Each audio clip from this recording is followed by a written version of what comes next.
kapamilya, makakasama nyo na muli ang inyong paboritong kapamilya star sa Bida Kapamilya Grand Fans Day ngayong Sabado. Pumunta lamang po sa Star Mall Show, Star Mall Alabang Metropolis, Metrotown Tarlac o Bacolod Gaisano Mall mula alas 3 ng hapon hanggang alas 6 ng gabi. Ilan sa mga bibida, mga artista ng Star Magic at Star Records at mga bida ng Christine, Star Power, Alina, Noah at Immortal.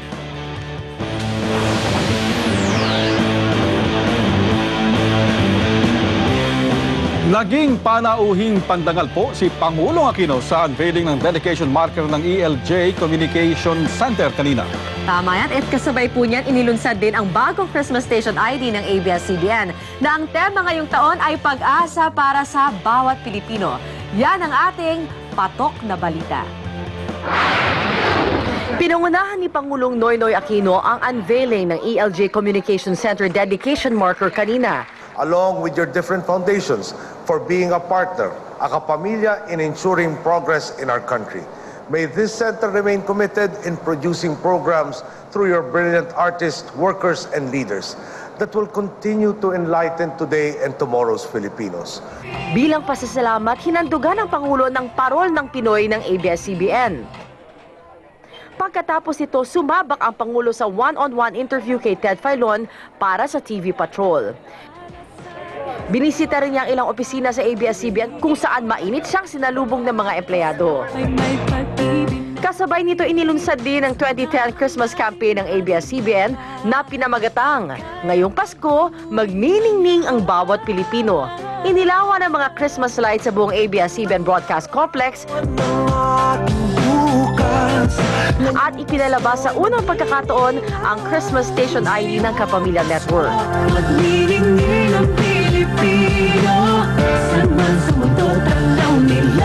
Ang tema ngayong taon, pag-asa para sa bawat Pilipino.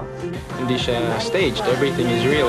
You use real people, real patients, real situations. Nakakatuwa at mainit yung pagtanggap sa amin at nagpapasalamat din kami na nabigyan kami ng pagkakataon na makapunta rito.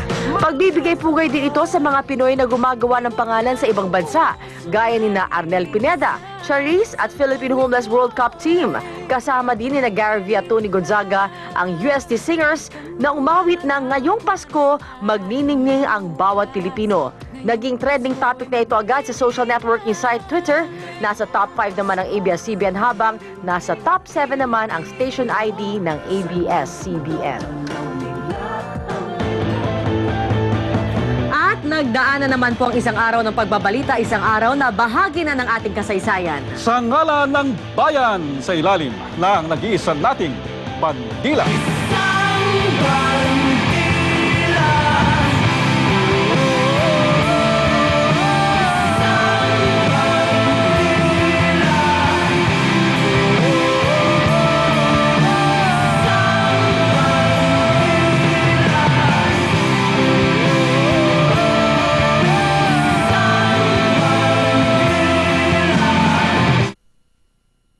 Nagtitiwala